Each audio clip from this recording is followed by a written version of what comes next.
Welcome to Austin, Texas, where the Topo Chico flows free, the kolache is king, and the mountain biking is way better than you would have ever imagined.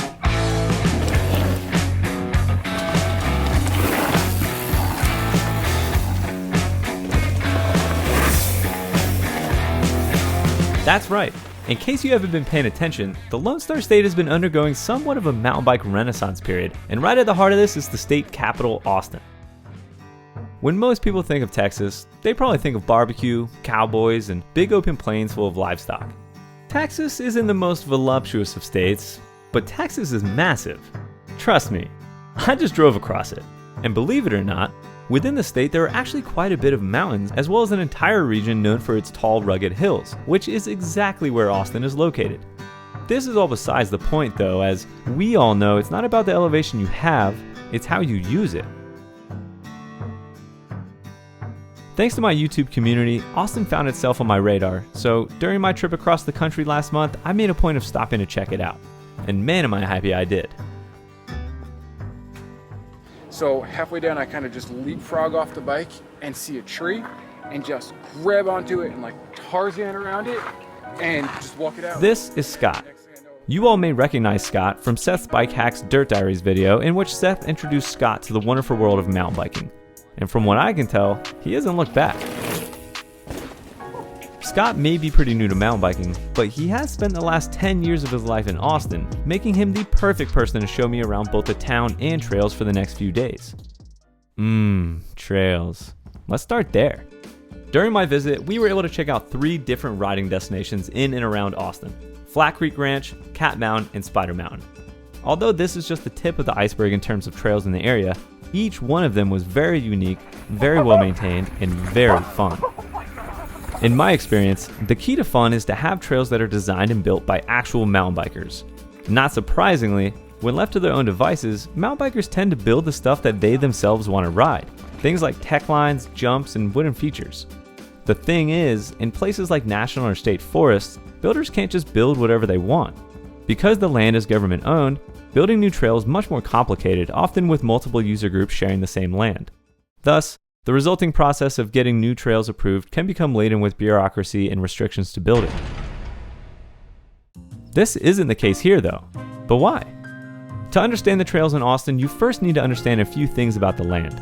Although Texas is the second largest state in the country, less than 1.5% of that land is federally owned, with the vast majority being privately owned ranches.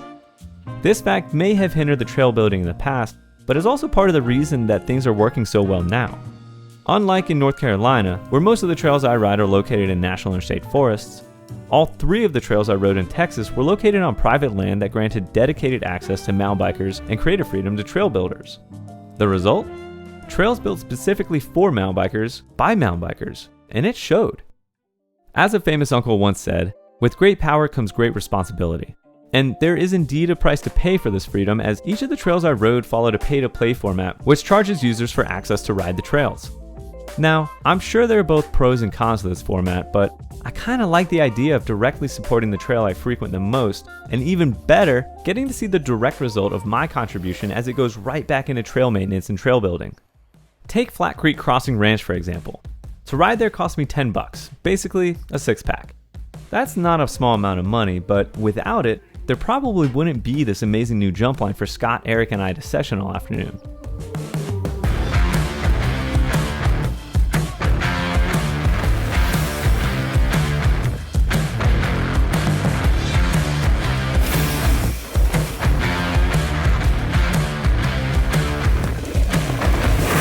When I was learning to ride, I would have paid anything to live close to a set of dirt jumps like this.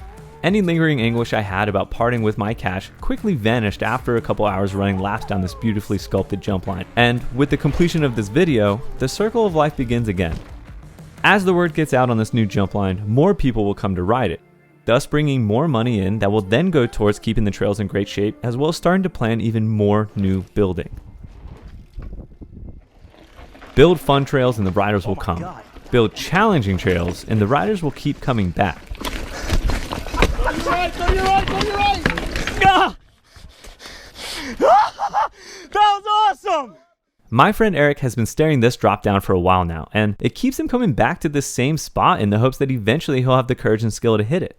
What are your concerns? Nose diving. Because you're coming out, and it's not like you have a really smooth run up. Right. So you come through the chunky stuff, and then you just have to stay back a little bit so you're not nose diving or dead sailing. I think you're on track. I see. Just come straight down here. That's what I would do. Yeah, you're lined up perfectly. I think you definitely got it. Yeah, Yeah, dude. That's what's up. Becoming a more paw-some rider is something that we can all relate to. And one proven way to achieve that is by riding tails that push our limits. For riders in the area, feline, like challenging themselves and their skills, Austin has the perfect place. Yeah! I'm talking about Cat Mountain, of course.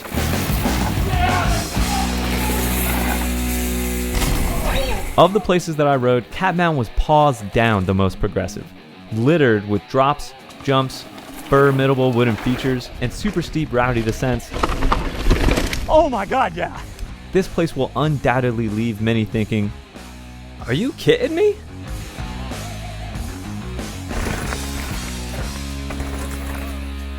Holy, you guys came into that fast. Meow, I don't know if you can tell, but I had an absolute freaking blast riding here.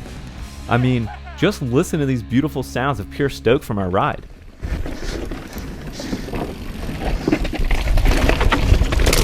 Yeah, dude. Yeah.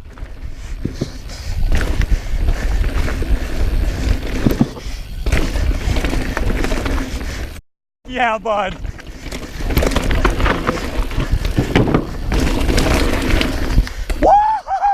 That was so fun. Not only was I very impressed with the level of riding, but I also think that Cat Mountain serves as a great example of so many things done right. I'm Seth Buckner. Cat Mountain has been a passion of mine for a while. I'm looking to add more gnarly trails to Austin. 10 years ago, it was a little bandit trail. A group of guys were just kind of coming out here building some little downhill runs and had some little wood features here and there. And a dude that I bought some brakes from on Craigslist happened to buy the whole piece of property. So I messaged him, and like a week later, I was starting to dig out here, and that was about 3.5, almost 4 years ago now. So say I'm coming in from out of town and I want to come ride this, what do I do? Usually it's best to find me on social media. Just shoot me a message, and usually we can set up a group ride, just get a liability waiver signed, and then you can come out and check the place out.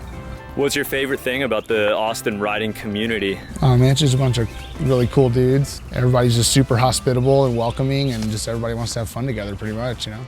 Black Diamond trails are awesome, but you know what else is? Getting more people into riding. In addition to keeping existing mountain bikers happy, Texas seems to understand that in order to grow the infrastructure of this sport in the area, they also need to help foster the growth of the user base. This is achieved by offering a broad variety of trails for all skill levels, including beginners looking to get into the sport. Ironically enough, I saw this most evident at the Lift Access Bike Park. Oh, did I forget to mention they have one of these now? Spider Mountain is one of the newest additions to the local riding scene and boasts the first lift access mountain biking trails in Texas. Perhaps it's this very fact that makes it such a great place for people wanting to get their friends or significant others into riding. After all, no aspect of mountain biking has ever turned more people off than the pure physical difficulty of your first trail ride. At the risk of creating a bunch of park rats, taking new riders to Spider Mountain not only spares them the devastation of climbing in the brutal summer heat, but it also provides them with a controlled and safe environment to learn, as well as gear and bikes that they can rent instead of buy. In the winter months, this is also a huge win, as Spider Mountain is the only lift access trail in the country open year-round. During our day there, I saw all sorts of different riders, old and young, men and women, new and experienced, and it was so awesome to see such diversity coming together over our common stoke of riding. Great trails don't just appear out of thin air. Look closely behind any great trail system, and you'll find a passionate community of mountain bikers responsible for it. Austin is no different, and while in town, this became very evident to me while hanging out with my patrons from the area. Whether getting together for beers or going out to shred the trails, everyone I came in contact with immediately welcomed me as one of their own. I could see and hear how proud they were of their local scene and how keen they were to share it with me. I think this is a really important aspect of a successful mountain bike community, as sharing makes it all sustainable long term. Whether by attracting tourism to the area or simply growing the base user group, More riders equals more funds for infrastructure, which in turn leads to better mountain biking for everyone.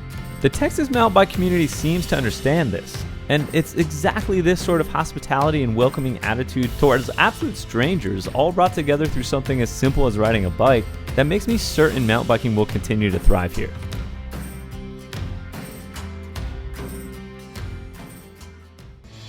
The final key ingredient is actually one the area is already well known for. Austin has one of the most diverse and delectable food and beer cultures in the country, and I don't think it's any secret why this is such a crucial facet of any great mountain bike scene. While in town, I made it my mission to explore as much good food, beer, and coffee as I could get my hands on, and I was not let down. Just check out this absolutely ridiculous donut covered in fried chicken and smothered in honey. Thanks to BKXC for turning me onto this one. Or how about this scrumptious rack of tacos I demolished after our Patron ride at Spider Mountain? And I don't think I'll ever forget about this stunning barbecue setup at the famous Salt Lick Barbecue. This was probably the best barbecue I've ever had, and funny enough, it was Scott's first visit here too. Even the breweries have incredible food. The food and drink in Austin is just better. A fact that helps keep the stoke of a day out on the bikes alive just that much longer. Even I was a little late to the party when it comes to the exploding mountain bike scene in Texas. Nonetheless, I'm really happy that I finally got to experience it.